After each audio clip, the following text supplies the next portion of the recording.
এবং এগুলো পরোয়া করবে না মানুষ। আর একটা ব্যাখ্যা হচ্ছে সত্যিকার অর্থেই দাসী মনিবকে জন্ম দিতে পারে।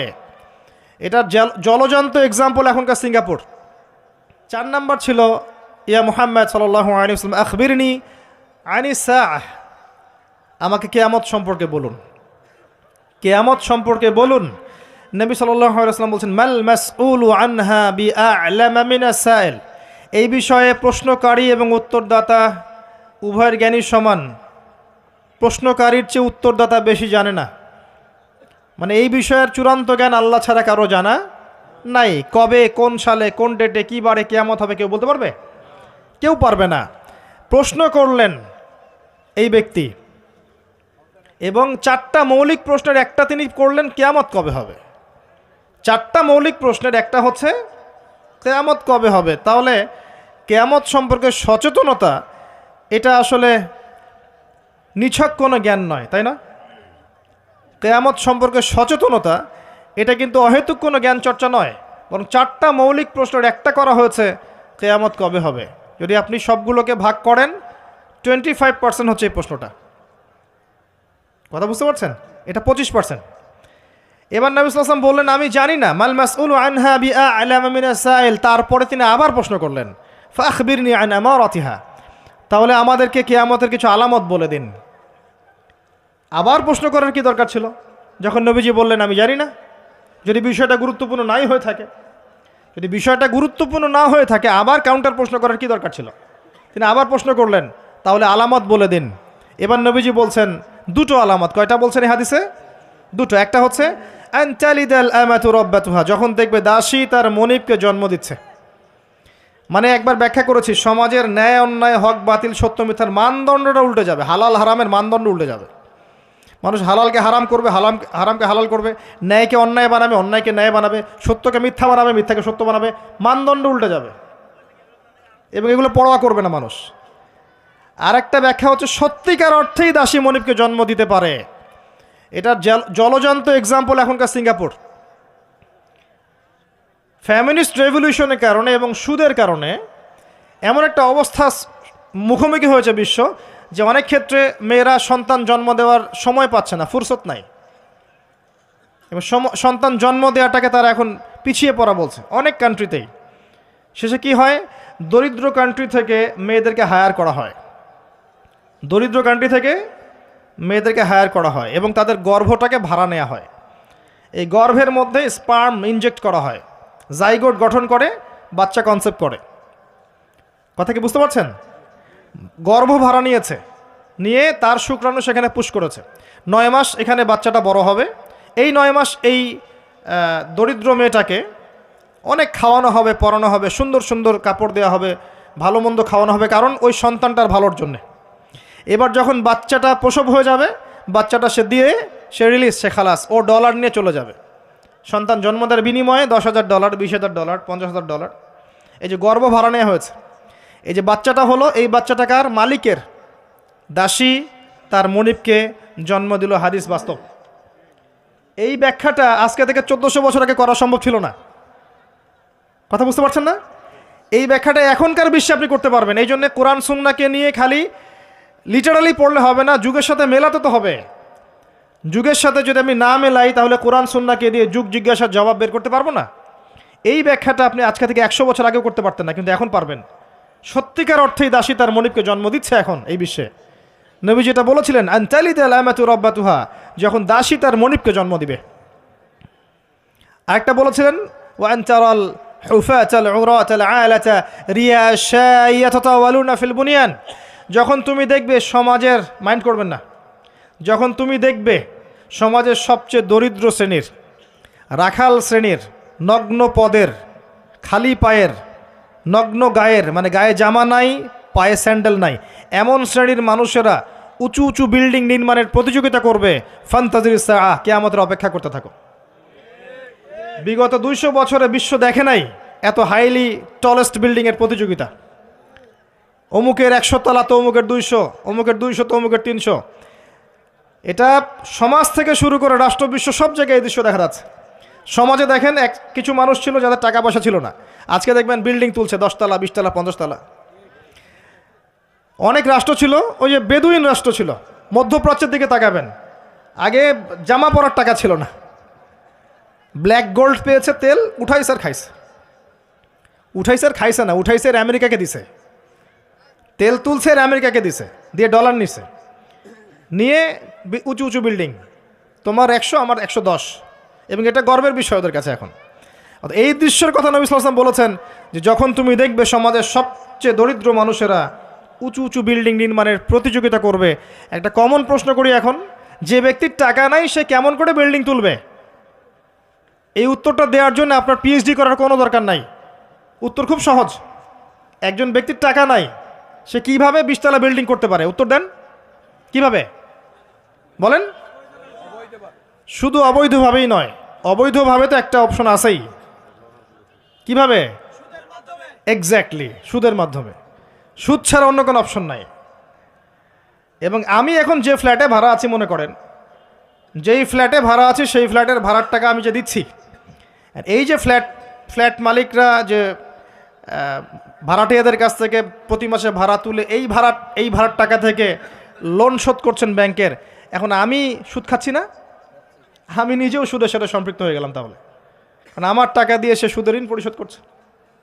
এটা সেই যুগ, যেই যুগে একটা মানুষও সুদ থেকে বাঁচতে পারবে না, ইল্লা মাশাআল্লাহ। বাঁচতে পারবে কারা? ওই যে ছোট্টখাটো দ্বীপে যারা বাস করে, সোসাইটির সাথে কোনো সম্পর্ক নাই, ওরা হয়তো পারতে পারে। নাগরিক জীবনে কেউ সুদ থেকে বাঁচতে পারবে না। এই যুগের কথা নবী সাল্লাল্লাহু আলাইহি ওয়াসাল্লাম হাদিসের মধ্যে বলে গেছেন, একটা যুগ আসবে যখন সমাজের প্রায় প্রতিটা মানুষ সুদ খাবে, যে খাবে না তার গায়েও এসে সুদের ধুলা লাগবে। এটা সেই যুগ। অনলি রিবার মধ্য দিয়ে এবং ব্যাংকিং এই সুদের লোনের মধ্য দিয়ে সম্ভব নগ্ন পদের মানুষের বিল্ডিং নির্মাণ করা, অন্য কোনো অপশন নাই। আরেকটা অপশন হচ্ছে দুর্নীতি করা এবং মানুষের টাকা পয়সা মেরে খাওয়া, অবৈধ পথে। ন্যায় পথে কোটি কোটি টাকা জমিয়ে পরে এটা করা quite impossible, so very difficult, এটা সম্ভব না। এই যুগের কথা নবীজি বলে গেছেন এই হাদিসের মধ্যে, যেখানে মাত্র 2টা আলামত বলেছেন, তার মধ্যে একটা হচ্ছে এইটা, যখন তুমি দেখবে নগ্ন পদের নগ্ন দেহের মানুষেরা উঁচু উঁচু বিল্ডিং নির্মাণ করছে না, বরং নির্মাণের প্রতিযোগিতা করছে। ভাষাটা বোঝেন, নির্মাণ করছে না, নির্মাণের প্রতিযোগিতা করছে। ইয়াতাতাওয়ালুনা ফিল বুনিয়ান, যে কোনো আলেমকে জিজ্ঞাসা করেন ব্যাখ্যা কি। এই হলো হাদিস। এবার সেই ব্যক্তি উঠে চলে গেল এবং উমর ইবনুল খাত্তাব তিনি বলছেন, ফালাবিসনা মালিয়ান, আমরা চুপ করে বসে থাকলাম, যেন আমাদের মাথার উপরে কাক বসে আছে, পাখি বসে আছে, চুপ করে। নবীজি কোনো কথা বলছেন না, সাহাবীরাও কোনো কথা বলছেন না। সেই ব্যক্তি উঠে চলে গেল। এবার আল্লাহর রাসূল সাল্লাল্লাহু আলাইহি ওয়াসাল্লাম নিজেই বলছেন, ইয়া ওমর, হে ওমর রাদিয়াল্লাহু আনহু, আতাদরি মানি সাইল, তুমি কি জানো এই ব্যক্তি কে ছিল যে সে প্রশ্ন করলো 4টা 5টা? তিনি বললেন, আল্লাহু ওয়া রাসূলুহু আ'লাম, আল্লাহ এবং তার রাসূল ভালো জানেন, আমরা জানি না। নবী সাল্লাল্লাহু আলাইহি ওয়াসাল্লাম বলেন, ইন্নাহু জিবরিল, সেই ব্যক্তি ছিল জিবরাইল আলাইহিস সালাম, আতাকুম ইউআল্লিমুকুম দীনাকুম, তো তিনি এসেছিলেন তোমাদেরকে তোমাদের দ্বীন ইসলাম শেখাতে। তিনি এসেছিলেন তোমাদেরকে তোমাদের দ্বীন শেখাতে। তাহলে দ্বীনের মৌলিক প্রশ্ন কয়টা পেলাম? ইসলাম কাকে বলে, ঈমান কাকে বলে, ইহসান কাকে বলে, কিয়ামত কবে হবে। এই একটা হাদিস যথেষ্ট আমাদের হেদায়েতের জন্য। এই একটা হাদিস যদি আমরা বুঝে থাকি, আমাদের জন্য যথেষ্ট হেদায়েতের জন্য। আসেন সামারি করে ফেলি। প্রথম থেকে শিখলাম যে আল্লাহর জন্য যখন আসবেন মসজিদে, টিপটাপ পরিপাটি হয়ে আসবেন, উত্তম পোশাক পরে আসবেন। ওস্তাদের কাছে যখন যাবেন জ্ঞান শিখতে, আদবের সাথে বসবেন এবং প্রশ্ন করবেন আদবের সাথে। প্রথম প্রশ্ন ইসলাম সম্পর্কে ছিল। তিন ইসলামের বেসিক পিলার কয়টা? 5টা। তাওহীদ, যার মধ্যে আসবে তাওহীদ এবং সুন্নাহ, লা ইলাহা ইল্লাল্লাহ এবং মুহাম্মাদুর রাসূলুল্লাহ। এরপরে আসবে সালাত, 5 ওয়াক্ত সালাত কায়েম করা, তারপরে যাকাত প্রদান করা, রমাদান মাসের সাওম এবং সামর্থ্য হলে হজ। ইসলাম হয়ে গেল। ইসলামী একমাত্র জীবন ব্যবস্থা, এর বাইরে কিছু আছে? কেউ তালাশ করলে কবুল করা যাবে? যাবে না। এটা মেনে নেওয়ার পর আমলে ভুল হলে কি করতে হবে? তওবা করে ফিরে আসতে হবে। আল্লাহ পাক ইনশাল্লাহ মাফ করে দিবেন। যদি কোনো ব্যক্তি আল্লাহর সাথে শিরিক না করে, কবিরা গুনাহ থেকে দূরে থাকে, আশা করা যায় আল্লাহ পাক তার সমস্ত সগীরা গুনাহ মাফ করে দিবেন ইনশাআল্লাহ। হতাশ হবেন না, আল্লাহ আপনার অপেক্ষায় তার কাছে ফিরে আসেন। তারপর ঈমান, কয়টা পিলার? ছয়টা। কয়টা পিলার? ছয়টা। প্রথমটা কি? আল্লাহ বিশ্বাস, ফেরেশতাগণে বিশ্বাস, নবী রসুলগণে বিশ্বাস, আসমানি কিতাব সমূহে বিশ্বাস, পরকালের জীবনে বিশ্বাস এবং ভাগ্যের ভালো মন্দে বিশ্বাস। এই ছয়টাকে কি করব? মনে বিশ্বাস করব, মুখে স্বীকার করব, আর কাজে বাস্তবায়ন করব। কাজে বাস্তবায়ন করতে গিয়ে যদি ভুল হয়ে যায় তখন কি করবেন? কাফের হয়ে যাবে? সে তওবা করে ফিরে আসার সুযোগ আছে। এরপরের ইহসান কাকে বলে?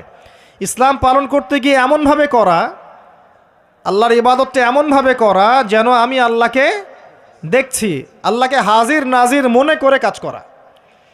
আর যদি আমি আল্লাহকে দেখতে না পাই, মনের মধ্যে চেতনা থাকবে কি?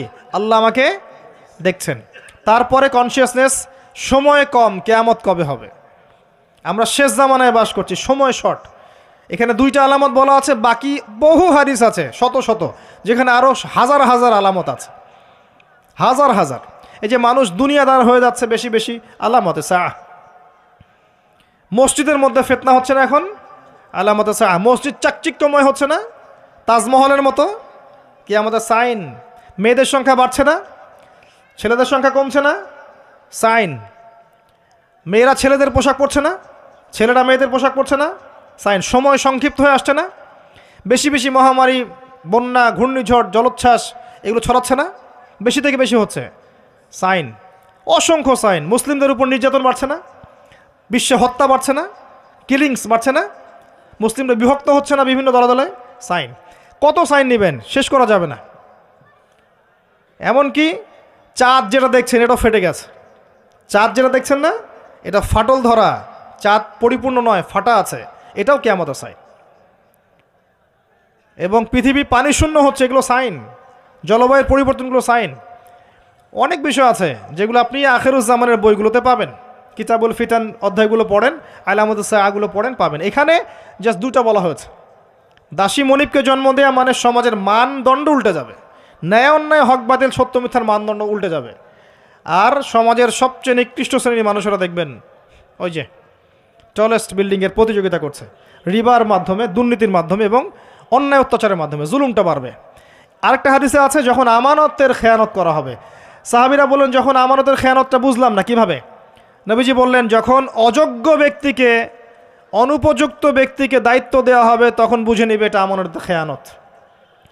আর এটা সব ক্ষেত্রেই, ধর্মীয় ক্ষেত্রে, সামাজিক ক্ষেত্রে, সব ক্ষেত্রে, সব ক্ষেত্রে। আল্লাহ পাক আমাদেরকে কিয়ামতের আলামতগুলো বোঝার তৌফিক দান করুন এবং সচেতন থাকার তৌফিক দান করুন, জীবনটাকে গুছিয়ে নেওয়ার তৌফিক দান করুন।